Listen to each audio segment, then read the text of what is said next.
pernikahan itu adalah puncak kekaderan dan keikhlasan seseorang untuk melebur dalam jamaah ini.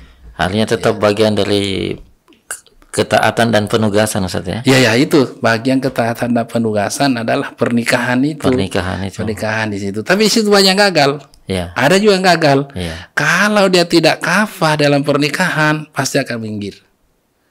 Dia tidak bisa lagi mengikuti kita, tapi bukan menjadi musuh. Ya. Ada juga begitu.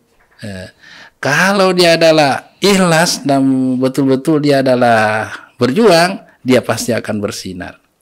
Akan dia memancar dia. Tapi bukan berarti orang yang meninggalkan kita itu tidak mampu dan menjadi musuh kita, tidak. Tidak. Tetap saudara. Tetap saudara, dan itu kita tidak perlakukan sebagai musuh, enggak. Ya, kita sudah tahu saja. Jadi kita ini harus dewasa juga menilai. Itu yang saya lihat dan saya rasakan. Jadi kita tidak jelek-jelekan, kita tidak memfitnah, enggak. Ya sudah begitulah. Berarti sampai berapa tahun, Ustaz? Atau kapan tahun terakhir Ustaz tugas di luar daerah? Masya Allah. Saya tugas masih pemuda. Saya pertama tugas umur 21 tahun di Bontang. Oh, sudah. Belum ada cabang Bontang. Sudah. Sebelum mana sudah ke daerah juga, Ustaz ya? Sudah, masih pemuda ya. Waktu itu almarhum menawarkan mau dikawinkan. Waktu itu masih baru 1 tahun saya barangkali. Mau dikawinkan ya. Saya waktu itu goncang, jangan, saya enggak tahu, enggak pikirkan itu. Belum tahu gitu loh. Ya, mau dikawinkan. Akhirnya ditugaskan ke Bontang. Di sanalah belum ada cabang juga, belum ada itu resmi, baru mengaji di masjid ya. Setelah itu ditarik lagi ke sini.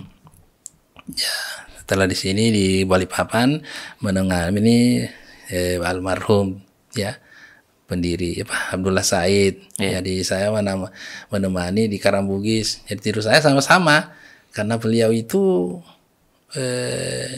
awal-awal itu tahun 80 itu pokoknya pikirannya itu luar biasa itu. Dia jarang dia adalah timbul dulu sama ibu lah ceritanya itu ya. Jadi banyak dia bolak-balik Karangbugis, Gunung Tembak. Cari aspirasi, saya lihat itu. Kalau dia ada pikirannya dia dilemparkan di malam Jumat itu. Oh ya. Jadi penulis waktu itu adalah sudah tulis dia. Oh ini lagi program ini. Jadi antara Gunung Tembak Balikpapan Balikpapan Karangbugis Gunung Tembak itu kadang-kadang 2 kali sehari dia. Oh baru belakang baru saya lihat. Oh ini cari aspirasi untuk daripada dilemparkan kepada malam Jumat. Nah, selalu menarik. Selalu menarik. Disitulah awal mulanya daripada majalah itu. Dan Ustaz tugas waktu itu menemani, Ustaz? Menemani, saya mencucikan pakaiannya, Masya Allah. Saya membersihkan tempat tidurnya sama-sama di Karangbugis. Ya kakak saya sendiri, jadi dia baru juga saya diajari ya di kader, menunggu waktu sholat jadi tukang tukang azannya. Ya, di masjid. Berarti almarhum bola-balik Ustadz standby di Karangbugis. Ya, jaga waktu sholat tapi jaga juga lingkungan kebersihan di situ. Itu saya ingat itu selama berapa tahun di situ. Ya, tidak lama setelah itu saya ditugaskan lagi ke Grogol. Pertama, belum ada juga cabang. Dan itu belum menikah juga, Ustaz? Belum. Belum, baru pemuda di situ. Ditugaskan, guru ke sana, baru cari tempat di mana adalah bisa ada tanah yang bisa ditempati pesantren, itulah sekarang itu. Jadi waktu itu saya bersama Pak Mujito masih ada ini, masih pemuda juga. Saya pemuda, ada namanya Pak Latif Paliu, dia sekarang ada di Departemen Agama Provinsi. Pernah saya lihat di televisi, ada namanya Paliu itu teman saya dulu tuh, sudah tua mungkin pensiun sudah itu. Teman saya dulu itu membuka Hidayatullah Kuwaro. Sesudah itu Pak Mujito dipanggil ke sini dikawinkan. Ya tahun 8 berapa itu ya, 84 ya. Ya 83, 82. Nah, setelah dikawinkan, Pak Mujito kembali ke Gerogot. Jadi Kuaros itu barulah diikutkan dengan Ibu Tika, orang tua kita ini, dengan Pak Amin Bahrun. Masih kecil-kecil. Si Salman masih kecil. Ada namanya Fatahuddin, ada si Sarip masih kecil sama-sama saya di situ. Haris waktu itu di sini tinggal, kalau sudah besar itu yang bawa situ Sari Bastian, kemudian Fatahuddin, kemudian Salman, kemudian ada adiknya itu sekarang menjadi di rumah kasihan masih umur. Abu Umama baru 2 tahun umurnya dibawa ke sana. Di sana ada kena penyakit sampai seperti keadaannya sekarang ini. Itu Bu Tika luar biasa kesabarannya. Nah, nanti setelah di sana tahun 94 Pak Mujito dikawinkan, tugas di situ, saya dipanggil ke Tanjung Jumlai. Pak Amin ekspansi berdakwah di sini. Satu kampung di situ Tanjung Jumlai, dia sudah terima hidayatullah, menunggu daripada penjaga masjid. Saya lah dibawa di situ untuk menunggu masjid, untuk azan, saya jadi imam. Nah, bersama dengan Sari Bastian ini masih kecil. Saya masih pemuda juga. Masih pemuda. Nanti setelah di Tanjung itu tahun 85 baru saya dipanggil untuk nikah.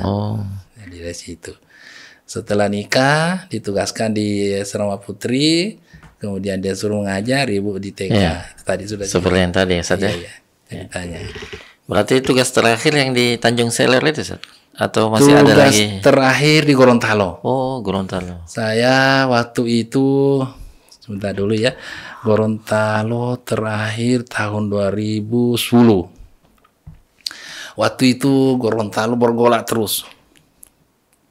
Ya, saya dipanggil oleh pimpinan wilayah di sana. Orang tua itu cocok di sana di Gorontalo. Diambillah ke sana itu. Ya, selama beberapa tahun di Gorontalo saya tugas. Baru baliknya hari ini tahun 2010. Ya, Gorontalo terakhir baru di Karangbugis lagi. Karangbugis lagi, di situ berinteraksi dengan teman-teman di sini. Masya Allah. Ini kalau mendengar cerita Ustadz ini sejak pemuda sampai tahun 80-an sampai 2000 bahkan 2010 ya. Ya. Itu habis untuk dakwah ini Ustadz. Masya Allah. Masya Allah. Ya, itu. Saya sekarang itu ya enggak bisa. Saya sudah di situ aja sudah kan. Dan bahkan bukan enggak selesai sampai 2010 kayaknya, sampai sekarang juga. Sampai sekarang ini. Insya Allah. Sekarang sudah ada sejak itu almarhum mendidik itu. Sudah saya enggak ada keinginan lagi lain. Sudah ini aja sudah yang kita tangani ini. Apa motivasi yang paling kuat Ustaz untuk sampai ya bisa dibilang sampai sekarang? Ini Ustaz kayaknya masih terdepan terus ini kalau soal dakwah ini. Malah kala-kala yang muda-muda ini. Semangat terus. Ya. Ada motivasi yang paling kuat Ustaz? Motivasi paling kuat itu adalah karena kita sudah jual diri dengan lembaga ini dan agama ini dan kemampuan kami kayak itu aja sudah. Masya Allah. Tidak ada yang kita bisa yang lainnya, hanya sudah jadi tekuni aja sudah di mana saja kapan saja. Jadi kalau dakwah itu saya sudah kesampingkan yang lain semuanya karena memang sudah tekadkan untuk itu. Dan memang hampir setiap hari masih keluar dakwah Ustaz ya. Untuk corona ini belum. Kalau sebelumnya waduh. Ya, ini kemarin di semua jadwalnya Ustaz Ansor ditawarkan sama saya. Tiba di sini anak-anak saya, Pak Abi, nggak usah dulu turun ke kota ini, Balikpapan ini jadi zona hitam ini nih. Sampai saya agak sakit-sakit, saya telepon perusahaan, Pak saya sakit sekarang ini, sakit tapi seandainya dari telepon biar sakit. Ya, makin sakit makin bagus. Kalau kita itu, pengalaman saya kok demam-demam saja, berangkat aja berhenti itu karena semangatnya ini, yang saya rasakan. Ya di mana saja kalau sudah begitu sudah kita tidak ada pilihan dan sudah ini pilihan paling tepat ya. Tidak ada pilihan lain lagi sudah mau habisin umur di sini aja sudah. Ini dari banyak pengalaman dakwah ke daerah, bahkan bisa dibilang keliling ini, Ustaz. Itu apa yang paling serius Ustaz sampaikan ke masyarakat, atau yang paling menjadi program utama Ustaz kalau tugas di daerah? Pertama Masya Allah. Uhuwah, kesatuan, dan jangan ada berpecah belah di antara umat. Jadi kita itu memang dari dulu jangan membawa Islam ini berkotak-kotak, itu almarhum itu. Berarti yang Ustadz sampaikan ini memang pesan almarhum langsung. Iya, dari dulu. Kemudian manhaj kita ya tidak ada kotak di situ. Itu yang saya rasakan, itu amanah almarhum itu. Dulu kita pernah dianggap bahwa kelompok Hidayatullah ini kelompok ekstremis dulu namanya ya. Ya, kalau sekarang itu apa lagi? Teroris lah apakah? Ya, dideteksi seperti itu. Ya, karena almarhum ini menemukan pola seperti ini. Kalau dulu sih memang karena suasana seperti itu kan. Ya, antara Soekarno dengan Kar Muzakar dengan pejuang-pejuang Islam itu akhirnya kan berbeda dia. Dia berbeda, akhirnya masing-masing jalan adalah jari keras. Nah, almarhum berpengalaman, mungkin karena ahli baca, dia berkesimpulan bahwa di Indonesia ini Islam ini sudah pernah diperjuangkan dengan pendidikan. Ya, siapa yang tidak kenal Muhammadiyah? Ahmad Dahlan. Pendidikannya itu mulai daripada tingkat TK sampai perguruan tinggi. Sudah kita bersyukur. Ya, di Indonesia ini sudah pernah Islam ini diperjuangkan melalui ekonomi. SDI, siapa namanya? Syarikat Dagang Islam. Syarikat Dagang Islam. Hos Cokroaminoto. Itu siapa tidak kenal? Siapa tidak kenal itu Hos Cokroaminoto itu untuk seluruh Indonesia ekonominya untuk Islam. Sampai namanya Serikat Dagang. Serikat Dagang Indonesia itu sudah. Jadi mulai ekonomi ya, pendidikan, terus keras perang.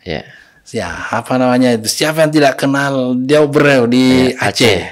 Kemudian Kartosuwiro di Jawa Barat. Kemudian Kar Muzakar di Sulawesi Selatan. Siapa yang tidak kenal? Puluhan ribu korban. Toh masih ada yang kita adalah belum puas. Bukan berarti tidak berhasil. Ya, karena dulu kita dianggap bahwa ini menyalahi daripada pejuang. Ada. Ya, dari Sulawesi Selatan itu pernah agak tersinggung barangkali ya, keluarga kami khususnya. Tapi setelah dijelaskan masih banyak juga belum puas ya. Akhirnya beliau tuh berpikir melalui ekonomi, melalui pendidikan, melalui daripada revolusi. Wah, tidak begini barangkali ya. Akhirnya ditemukanlah ini cara seperti ini. Pola seperti ini. Nah, setelah ditemukan pola-pola seperti ini dari pihak yang ekstrim dan dari pihak pemerintah, semuanya menerima. Alhamdulillah. Sampai sekarang sudah lempang sudah. Itu satu karunia besar. Yang masih orang sekarang ini masih ada orang yang mengambil jalur kekerasan. Masih Pak sekarang itu. Ini pemerintah karena kan setengah mati itu adalah menjinakkan mereka itu. Hidayatullah alhamdulillah sudah ini yang ditemukan ini. Ini mahal ini. Ini mahal ini manhajnya Hidayatullah bisa dalam menengahi keadaan ini. Ini yang saya rasakan, yang saya lihat ini yang terjadi. Dan itu juga yang Ustadz sampaikan dalam dakwah Ustadz ya. Dalam dakwah itu betul. Persatuan, uhuwah, jangan ada saling membenci. Pokoknya uhuwah itu aja. Jadi kita enggak bicara hukum dulu, udah. Pokoknya kedekatan dulu. Siapa saja di kita itu enggak pernah berbeda nanti berjauhan dengan kelompok Muhammadiyah dan NU dan kelompok-kelompok yang lain. Berusaha keras untuk kita merendah. Berusaha keras untuk akrab mereka. Itu yang kita ada. Tapi mungkin ya namanya juga dakwah Ustaz ya. Iya. Ya mungkin ada saja tantangan yang selama ini Ustaz dapatkan selama dakwah. Artinya memang kita mengajak ke persatuan, tapi bisa saja ternyata ada saja tantangan. Itu ada yang Ustaz dapatkan begitu. Pertama masih di zaman Orde Baru yang kami rasakan. Orde Baru Pak Harto pada waktu itu sangat hati-hati sekali dengan kelompok Islam garis ekstremis. Dan Hidayatullah ini adalah pernah diindikasikan ada kelompok ekstremisnya, ya. Waktu itu ya, tahun-tahun 80 sampai mendapatkan Kalpataru itu. Maka diutuslah intelijen ke Hidayatullah bergabung. Tapi belum dibilang waktu itu. Namanya Pak Kolonel Hidayat, tidak salah. Dia tamati, dia adalah tidur bersama di sini, dia ikut pengajian terus menerus malam Jumat. Akhirnya sampai dia dirinya sendirilah yang mengatakan bahwa sebenarnya saya ini intel, diutus untuk mengintel Hidayatullah, tapi tidak ada yang perlu kita khawatirkan. Tidak ada yang ini mencurigakan, malah justru membantu pemerintah di sini. Saya termasuk adalah donaturnya Hidayatullah. Jadi donatur waktu itu. Datang tahu masih hidup beliau itu, Kolonel Hidayat. Ya, itu dari segi pemerintah. Tapi dari intern umat Islam sendiri, kadang-kadang yang garis keras yang ekstrim itu dianggap kita itu adalah apa istilahnya itu, kalau sudah cenderung ke pemerintah itu dianggap bahwa hanyut dia, ikut dia ke pemerintah. Ya, ini juga kelompok apa istilah, kelompok itu, kalau orang ekstrim mengatakan pemerintah itu kelompok togut ya. Ya, ditogut-togutkan ya, itu kadang-kadang ya intern ini ya, intern sama-sama umat Islam yang punya garis perjuangan yang ekstrim. Itu yang susah kita dekati itu. Karena dia menganggap dirinya lebih baik, dia menganggap lebih benar, dan dia menganggap lebih berpengalaman. Itu yang susah. Susah yang begitu. Nah, tapi sekarang ini sudah terkikis, sudah mulai juga banyak penyadaran ya, Islam kafah yang dilakukan Hidayatullah tetap adalah ukhuwah itu tadi, yang merendah. Tidak apa-apalah kalau memang saudara artinya kita. Yang namanya dakwah ya memang ada tantangan. Ada tantangan. Tetap ada tantangan. Sampai sekarang ini secara meluas dan nasional, tantangannya dulu rasanya sudah tidak ada lagi. Tapi timbul tantangannya intern ke dalam. Untuk daripada penyusunan saf di Hidayatullah ini, pimpinan ini pernah ngomong, yang paling berat sekarang di Hidayatullah ini adalah orang-orang di dalam, gesekannya di dalam ini. Nah ini, saya tidak tahu apa yang maksudnya beliau itu, barangkali Ustaz Masku tahu apa maksudnya itu. Intern ini, ya kalau saya menanggapi beliau mengatakan intern ini, orang-orang yang datang ke Hidayatullah itu adalah sekedar untuk mencari hidup, ya, bukan menghidupkan Hidayatullah itu. Ada bilang beliau itu, bergabung dengan kita, susah itu, susah. Mudah-mudahan yang kita lah. Iya, ada orang di situ pura-pura ikut, padahal sekedar untuk mencari ya dunia lah. Ya, nggak usah kita bahaskan karena beliau dalam hati saya itu juga saya tahu itu. Bagaimana supaya tidak apa namanya ini, tidak berpengaruh dan tidak mengakar di mendompleng gitu. Ini bagaimana caranya itu? Ini pemimpin ini harus kreatif untuk dia membersihkan orang-orang seperti itu. Tapi Ustaz, tadi sudah sampai ke tingkat nasional tadi Ustaz sebut ya. Masya Allah. Masya Allah. Ini seperti yang disebut di awal Ustaz, Hidayatullah kan mau mengadakan Munas insya Allah, Musyawarah Nasional yang ke-5. Ya meskipun masa pandemi ini secara online seperti itu tidak bisa banyak berkumpul. Ustaz sebagai ya bisa dibilang salah satu dai senior ya sejak tahun 1980. Kira-kira apa Ustadz yang ingin Ustadz sampaikan untuk Munas nanti? Munas adalah pertemuan nasional 5 tahunan untuk organisasi Hidayatullah. Yang pertama, garis komando harus tajam. Jangan sampai garis komando ini ada lemah. Itu untuk melangsungkan daripada perjuangan ini, garis komandonya harus tegas. Harus tegas. Yang kedua, solidaritas intern harus diperkuat. Harus diperkuat. Bahasanya tadi imamah jamaah itu. Imamah jamaah harus diperkuat. Kemudian para pemimpin harus rendah diri. Iya. Iya. Kalau tidak rendah diri pemimpinnya itu, aduh, keadilan tidak bisa. Iya. Ya, rendah diri para pemimpin. Ya, dalam istilah agama itu qanaah ya. Qanaah. Itu yang bisa menenangkan kita semua ini orang di belakang ini. Ya, Rasulullah itu kan, Umar itu kan seperti itu. Ya bisa saja dia hidup mewah-mewah, tapi karena dia tahu akibatnya kalau saya adalah hidup bermewah di belakang masih banyak orang tidak bisa kita adil semuanya, maka itu adalah jalan terbaik. Itulah Umar bin Khattab. Itu adalah para pemimpin sekarang itu kenapa tidak bisa bersatu umat? Karena itu hidupnya adalah selalu mau mewah-mewah dan mau memperlihatkan pertontonan kenikmatan-kenikmatan sejenak dunia ini, tidak bisa memperlihatkan daripada kehidupan yang rendah dan sangat adalah bersahaya. Kalau itu yang ada, dan ini pemimpin kita yang ada ini, almarhum pimpinan kita ini. Saya itu yang menyenangkan dan menenangkan hati saya, beliau itu keadaannya itu, ya keadaannya itu biasa saja. Sampai sekarang kan belum punya HP itu. Malah justru saya tenang melihat itu daripada mempunyai Android. Aduh, kemudian dia mempunyai mobil, lah punya, aduh, itu saja masih ada yang fitnah. Itu kan bayangkan itu kalau sudah kita adalah tidak seperti tanggapan mereka. Bayangkan kalau dia memperlakukan hidupnya mewah dan aduh, mulai keadilan tidak bisa tegak, keamanan sudah tidak jadi, ketentraman sudah tidak bisa, umat tidak bisa. Jadi orang qanaah itu, masya Allah, keamanannya ada, ketentramannya ada. Waduh, banyak sekali yang bisa dikandung di situ seorang pemimpin. Ya, mudah-mudahan pemimpin kita ini adalah berlangsung seperti itu.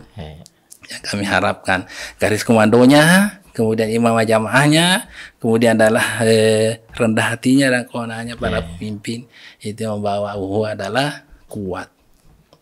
Masya Allah, luar biasa pesannya nih, Ustaz. Ya, alhamdulillah. Alhamdulillah. Ya mungkin waktu juga saat ini yang membatasi. Allah, padahal sebenarnya ya kalau ngobrol sama Ustaz ini makin digali kayaknya makin menarik ini.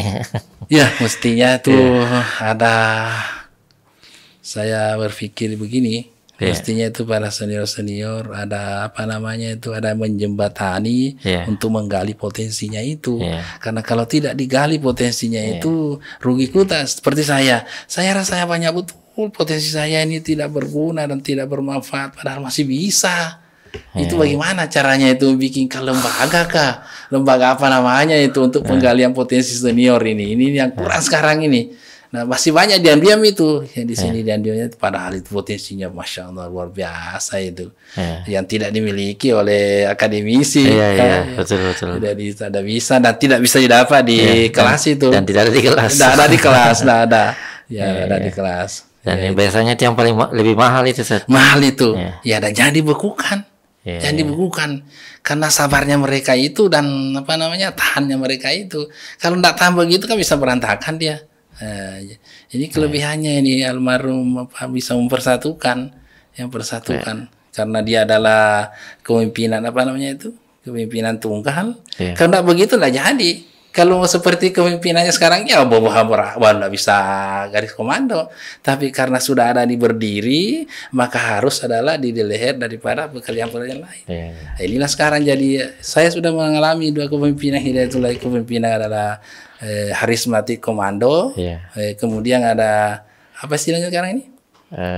Kepemimpinan Syuro. Ya ini sudah. Jadi kalau orang yang tidak paham, kalau kayaknya mau seperti dulu, enggak, ya begini perjalanan seperti ini, perjalanan sejarah. Oh iya ya baru saya tangkap juga. Ya kalau enggak orang mengikuti enggak paham dia, enggak bisa. Ini sudah kita ini, alhamdulillah pemimpin Syuro. Iya. Ustaz, ya sekali lagi terima kasih banyak nih Ustaz mewakili semuanya. Kami ucapkan banyak terima kasih. Ya, semoga Ustaz tetap diberi kesehatan. Keluarga juga, keturunan soleh dan solehah, insyaallah. Amin. Terima kasih banyak atas perhatiannya. Mohon maaf atas segala kekurangannya.